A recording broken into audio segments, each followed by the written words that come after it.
5 Kabanata. Nang makita ni Jesus ang napakaraming tao, umakyat siya sa bundok. Pagkaupo niya ay lumapit ang kanyang mga alagad at sila'y tinuruan niya ng ganito. Mapalad ang mga taong walang inaasahan kundi ang Diyos, sapagkat mapapabilang sila sa mga pinagaharian ng Diyos. Mapalad ang mga nagdadalamhati, sapagkat aaliwin sila ng Diyos. Mapalad ang mga mapagpakumbaba, sapagkat tatamuhin nila ang ipinangako ng Diyos.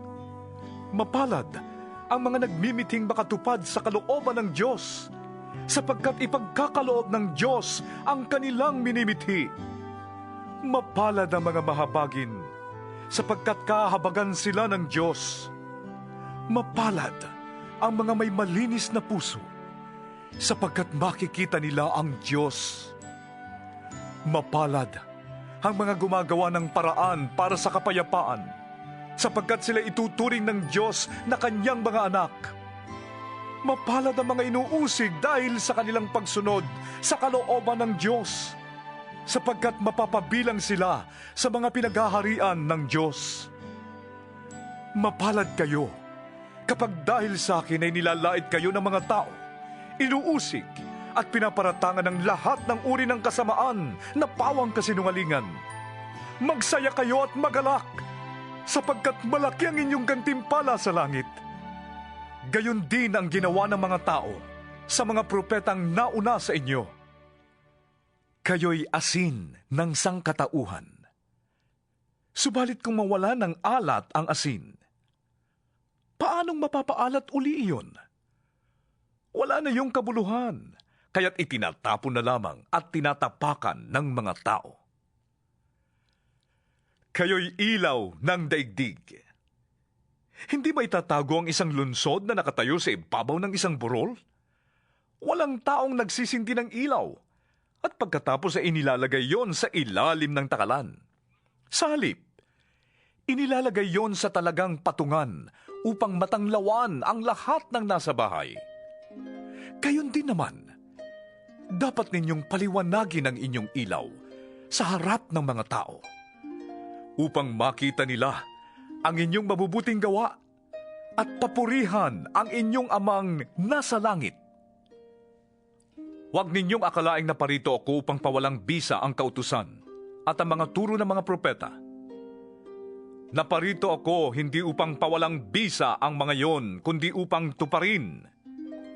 Tandaan niyo ito, kahit maglaho ang langit at lupa, ang kaliit-liitang bahagi ng kautusan ay di mawawalan ng bisa hanggat hindi natutupad ang lahat.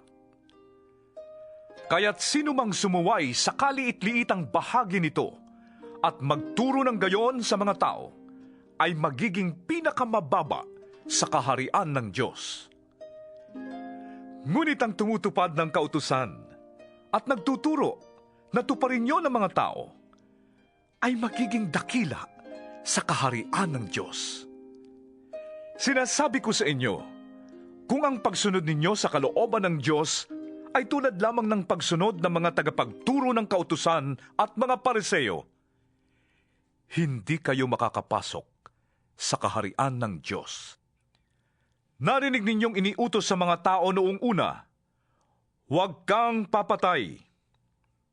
Ang sinumang pumatay ay mananagot sa hukuman. Ngunit sinasabi ko naman sa inyo, ang sinumang napopuot sa kanyang kapatid ay mananagot sa hukuman. Ang humahamak sa kanyang kapatid ay mananagot sa Sanhedrin. At sinumang magsabi sa kanyang kapatid, ulul ka, ay nanganganib na maparusahan sa apoy ng impyerno. Kaya't kung naghahandog ka sa altar, at maalala mong may sama ng loob sa iyong kapatid mo, iwan mo muna ang iyong handog sa harap ng altar at makipagkasundo ka sa kanya. Pagkatapos, saka ka magbalik at maghandog sa Diyos. Kung may ibig magsakdal sa iyo, makipag-ayos ka agad sa kanya bago makarating sa hukuman ang inyong kaso. Kung hindi dadalhin kanya sa hukom, at ibibigay ka nito sa tanod, at ikukulong ka naman sa bilangguan. Sinasabi ko sa iyo, Hindi ka makakalabas doon hanggat hindi mo nababayaran ang kahuli-hulihang sentimo ng dapat mong bayaran.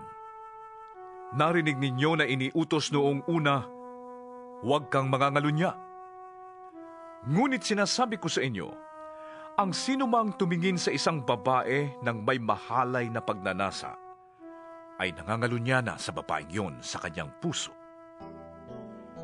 Kung ang isang mata mo ay nagiging sanhi ng iyong pagkakasala, dukitin mo ito at itapon. Mabuti pang mawalan ka ng isang bahagi ng iyong katawan kaysa ang buo mong katawan ang itapon sa impyerno. Kung ang iyong kamay naman ay nagiging sanhi ng iyong pagkakasala, putulin mo ito at itapon. Mabuti pang mawalan ka ng isang bahagi ng iyong katawan kaysa ang buo mong katawan ang itapon sa impyerno. Sinabi rin naman, kapag diniborsyo ng isang lalaki ang kanyang asawa, ito'y dapat niyang bigyan ng katibayan ng diborsyo. Ngunit sinasabi ko sa inyo, kapag diniborsyo ng isang lalaki ang kanyang asawa, maliban kung ito ay nangangalunya, itinutulak niya ang kanyang asawa sa kasalanang pangangalunya. At sino mang mag-asawa sa babaeng hiniwalayan, ay nagkakasala rin ng pangangalunya. Narinig din ninyong iniutos noong una, huwag kang susumpa na walang balak na tuparin ang iyong pangako. Sa halip, tuparin mo ang iyong sinumpaang pangako sa Panginoon. Ngunit sinasabi ko sa inyo, huwag na kayong manunumpa kapag kayo'y nangangako. Huwag ninyong sasabihing, saksi ko ang langit, sapagkat ito'y trono ng Diyos. O kaya'y, saksi ko ang lupa, sapagkat ito'y tuntungan ng kanyang mga paa. Huwag din ninyong sasabihing, saksi ko ang Jerusalem, sapagkat ito'y lunsod ng dakilang hari.